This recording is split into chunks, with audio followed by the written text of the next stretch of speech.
All right, everybody, welcome back. This is, of course, week 4, day 3, and we're going to talk about ethics today. Ethics, very important in education, as I'm sure you know. Now, the California Teachers Association has a code of ethics. This is a suggested code of ethics.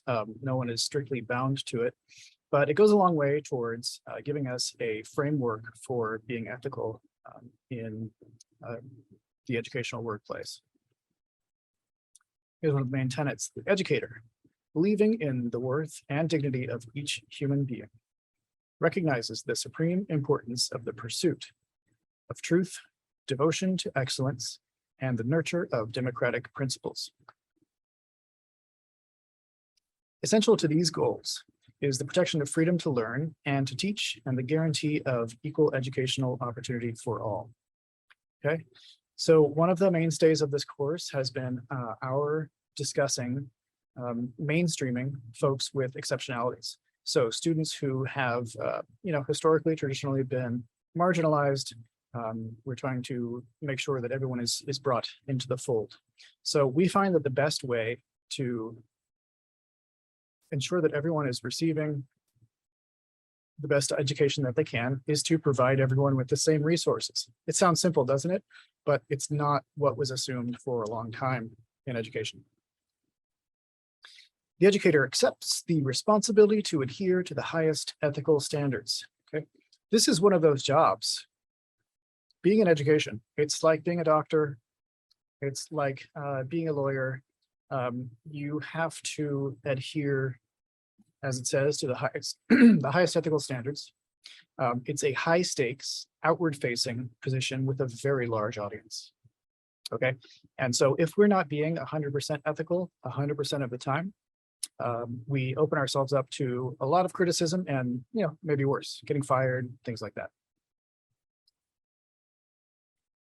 This is principle 1 of the CTC Code of Ethics. The educator strives to help each student realize their potential as a worthy and effective member of society.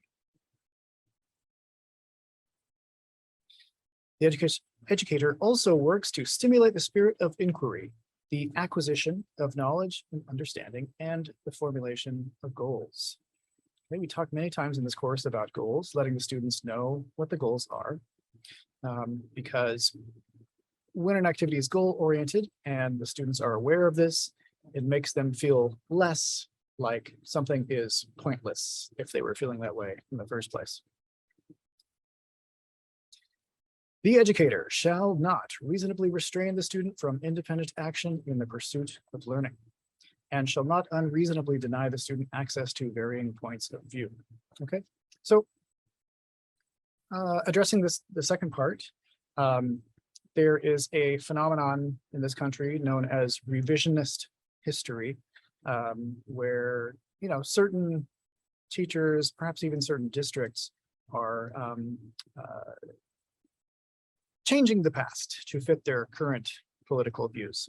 So the CTC really wants us to be able to present information as it is known, not as we want it to be. Does that make sense? We don't want to editorialize over much on history. We don't want to censor history. We don't want to downplay our role, America's role, when it was bad. We don't want to overplay our role when it was good, right? The story of every country is the story of good and bad. So we need to present them both.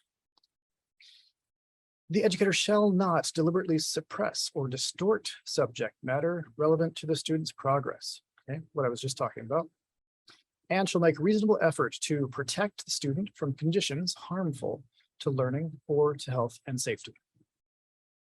Again, it sounds like a given, right? But it's something that we need to state overtly. And the educator shall not intentionally expose the student to embarrassment or disparagement. In the current course, we talk a lot about using humor. Humor is really important in classrooms, but never using it at the expense of someone, right? And the educator shall not, on the basis of race, color, creed, sex, national origin, marital status, political or religious beliefs, family, social, or cultural background, or sexual orientation unfairly exclude any student from participation in any program, deny benefits to any student, or grant advantage to any student. Okay. So sometimes granting an unfair advantage can be as bad as putting people at a disadvantage. So everything in a nutshell here, to TLDR, too long didn't read. Treat everyone equally. That's the goal. There's also a National Education Association, and they have a code of ethics. This, of course, has a wider audience than the California one. Principle 2 of this code of ethics is the commitment to the profession. The education profession is vested by the public with a trust and responsibility, requiring the highest ideals of professional service. Okay? You've heard it before, or maybe you've experienced it before personally, but teachers never stop working. We have a joke around here.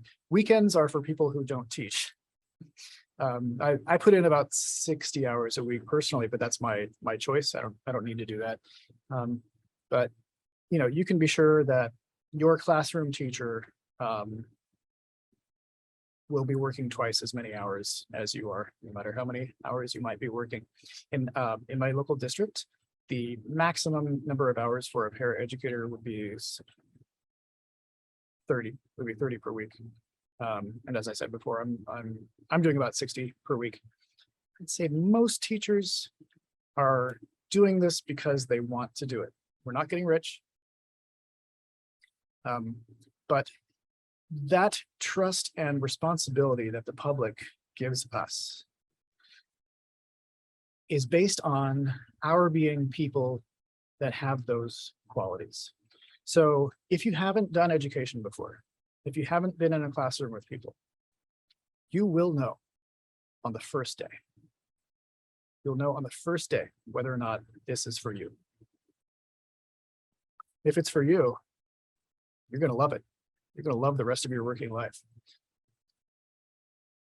The education profession itself is vested by the public with a trust and responsibility requiring the highest ideals of professional service. Okay, so as a discipline, we are vested with that. All right, how about us in specific? Paraeducators have a set of ethical issues that we should discuss for our paraeducator training course. And talk about some different situations. The ones that are described below here are often face paraeducators. Using the guidelines provided in the previous reading that we did, carefully consider each situation. If you're taking the class live, we're going to go into some breakout rooms in order to have these discussions with our classmates. And if you're taking the class asynchronously, you can go to Canvas for an assignment. All right. For each one of these situations, we want to identify the legal and ethical issues, and we want to state what action the paraeducator should take to resolve the problem, or what the correct course of action should have been. Okay, we're not lawyers and we're not trying to be. We don't know all the laws and things like that. But we can consider the ethical issues brought up by each of these situations. Okay, here comes the first one. A parent of a special education student attends the same aerobics class as you do. You feel uncomfortable as the parent repeatedly asks about the child's progress at school. What to do? What to do? In the past 3 modules, I think we have discovered, and this current module, I think we have discovered what it is that we ought to do. Okay, and here's a possible answer. Parents have a right to obtain information about their child, but paras must refer them to the classroom teacher. Okay, it's never okay for parents to ask us directly about such things. Okay, situation 2. As a para in the classroom, my video here. As a para in the classroom, you feel that the supervising teacher exhibits poor teaching skills and that the classroom lacks organization. You don't feel comfortable discussing this with the teacher, so you want to go directly to the school administration with these concerns. Okay, what are the issues here? What are the issues that are brought up? What are the different considerations that we should be aware of?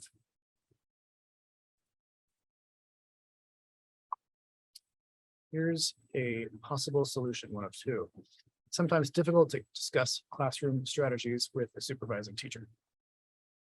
But before you go to the school administration concerns, you should make every effort to discuss your concerns with the teacher. Okay, so the teacher is our boss. We need to talk to them directly. They have trained a lot. They have just trained a lot before they get into the classroom. That's why they are certificated staff, and we are classified staff. It doesn't require a certification to do our job. So we can have a little bit of faith in them that they are, planning the course in a good, orderly direction. But we may still have questions or concerns. So we should go to the teacher with them. Might have to use some really good communication skills to avoid a conflict. Remember, the overall responsibility of the classroom rests with the teacher. Okay, so we can read the word responsibility a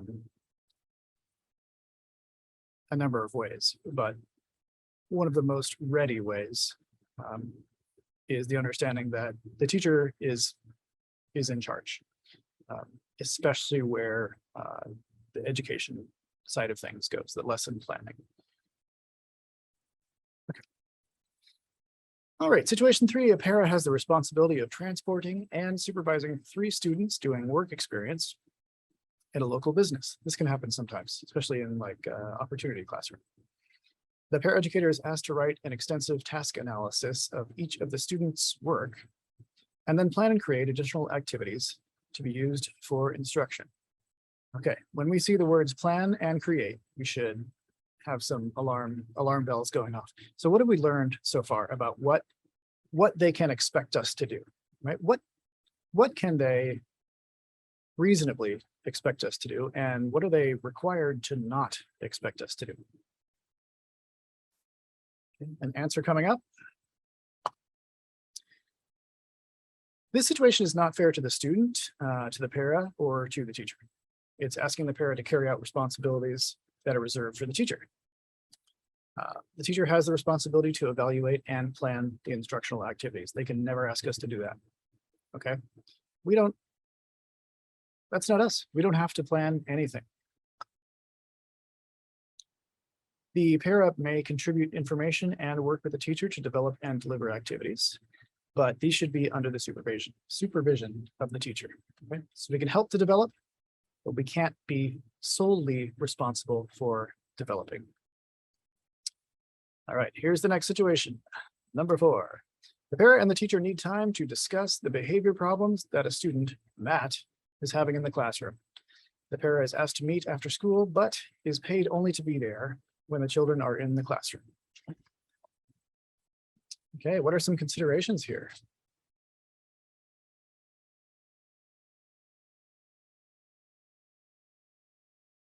We know that we have a weekly hourly limit, right? And in this question, we are presupposing that we will definitely not get paid for this activity. Okay, here's one possible solution. In order to be effective and to have the necessary supervision, the teacher and the para must have time for planning and discussion. The teacher and the para should make some arrangement to meet without students in the classroom. Okay, so we can get this done during school time. We can get this done during school time. We don't need to do it after school, and we definitely need to get paid. Okay, got to get paid. Anything they ask us to do, they must be paying us for every time. This sometimes requires some creative ideas and shuffling of schedules. Okay, so it can be a headache, it can be a pain, but it is compliant and it is ethical. The teacher and the paraeducator should also work to make the school administration aware of the need for adequate planning time. Okay? Sometimes administrations are just not aware of the time that we need to plan things together. Or they are aware and they have not given us the time in which to do it. So we need to advocate for ourselves.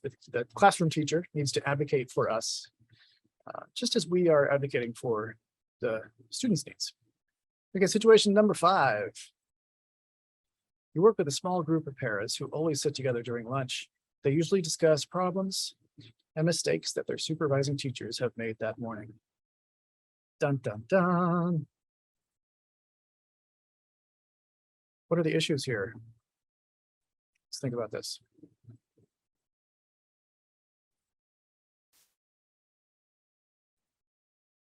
This is what we can do. We can tell them that they should first talk to the teacher with any concerns, and that if it doesn't get resolved, that they follow the chain of command within the school. It's not something they should really be discussing with anyone outside of their classroom, other than the, outside of the teacher and the teacher's supervisors. Okay, so we have a lot of ethical concerns surrounding gossip, and loose lips and this kind of thing. We need to be really vigilant about that, be mindful of what we're saying and who we are saying it to. Situation 6, you feel that some of the strategies the teacher is using with a student are doing more harm than good. You've heard the teacher say that the child just needs to be tougher. The child seems to be coming to class very upset. What are the issues here?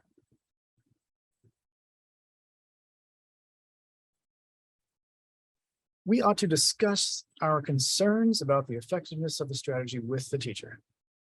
We can ask the teacher to explain why they think the strategy will work. And we can offer to help collect data to evaluate the strategy. Usually the teacher will be asking us to collect data in the first place. They will want us to be doing that on a regular basis. But when it comes down to the individual child level, individual student level, sometimes we need to pay more attention. So we give the most care to those who need it the most, right? This is the difference between equality and equity. Equality is everyone gets the same resources. Well, some people need a lot more resources than others, right? Equity is when everyone gets the resources they need. Equity is a goal in education. We don't always reach it, but we're trying. In situation 7, the teacher asks you to contact parents about discipline problems that have occurred during the day. Okay. Anything wrong here? Anything of concern that we should think about? Parents should not be asked to contact parents about discipline problems that have come up during the day. It's not our job. It is the teacher's job. Okay, so this is one of the reasons why they are working 60+ hours a week. They need to make those phone calls, and the time when they do that is usually after school. So we're gone, right? Our job is done. We're gone. All right. I always like to take a break. I find that the students really appreciate it, and my eyes do too. So let's do that for a moment. All right, welcome back from the break. Time to move on to situation 8, because 8 is great. Remember, in all these situations, what we want to do is identify the legal and ethical issues and state what action the paraeducator should take to resolve the problem. Situation 8, you've established a good working relationship with several of the high school students. They ask you if you would like to party with them outside of the school. This one should be really easy for you all.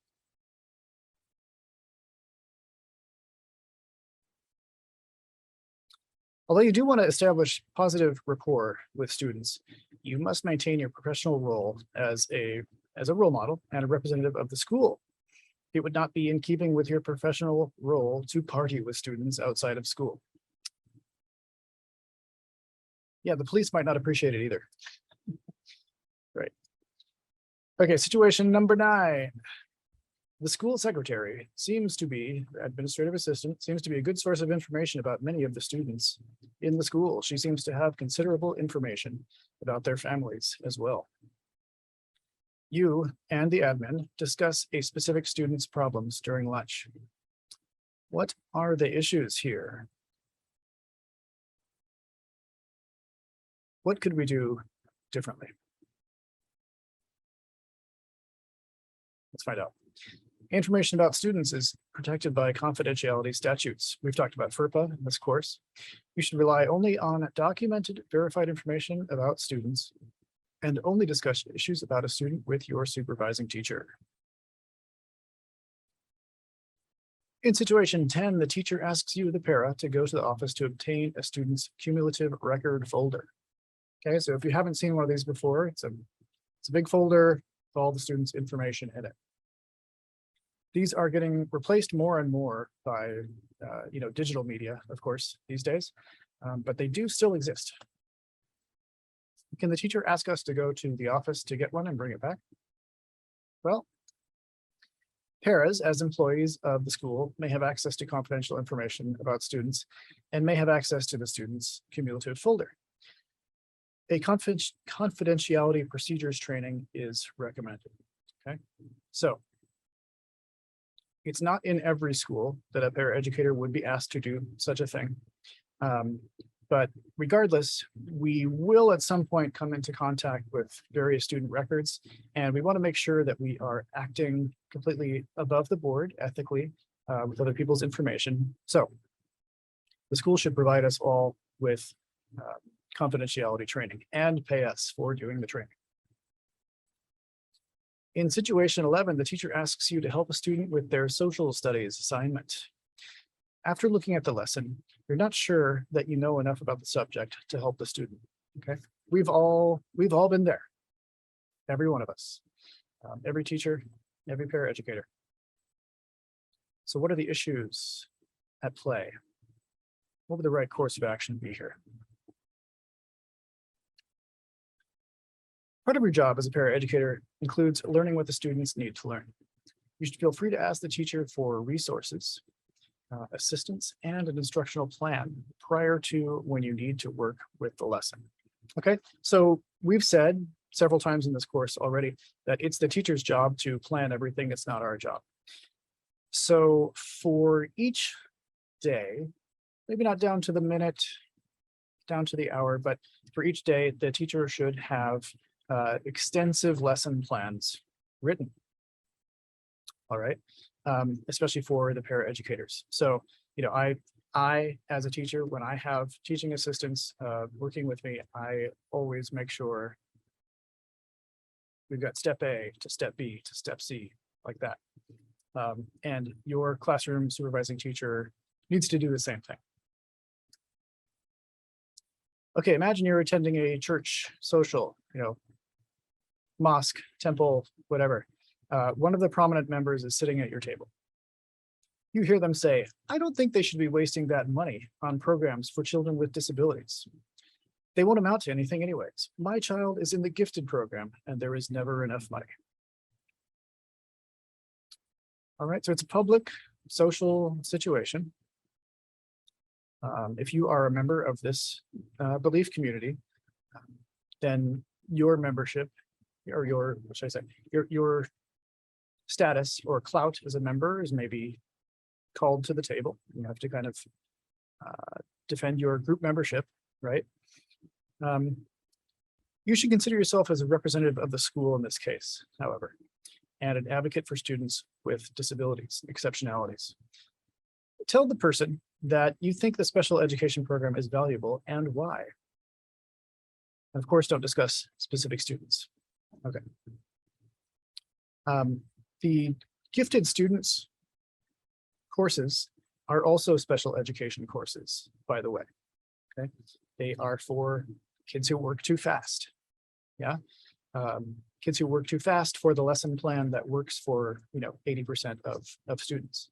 So the person's child is also in special education. They just may not, the parents may not realize that. So, rather than saying, "Don't you know, your kid too," right? We do want to punch up the value that programs for services and programs for students with exceptionalities provide our schools with and our communities with. In situation 13, the luckiest one, the teacher is required to attend a professional meeting. This happens all the time. The para is left in charge of the students rather than employing a substitute. Dun, dun, dun. Can we be asked to be a substitute? No way. They cannot ask us to do that. Okay. If it's for 5 or 10 minutes, no problem. But they cannot ask us to lead a class all day long. Paras cannot replace a certified teacher. Well, guess what? We have come to the end of this module, and it's time to take the post test on Canvas. I think that with the knowledge that you've gained over the past few days, you're going to do fine.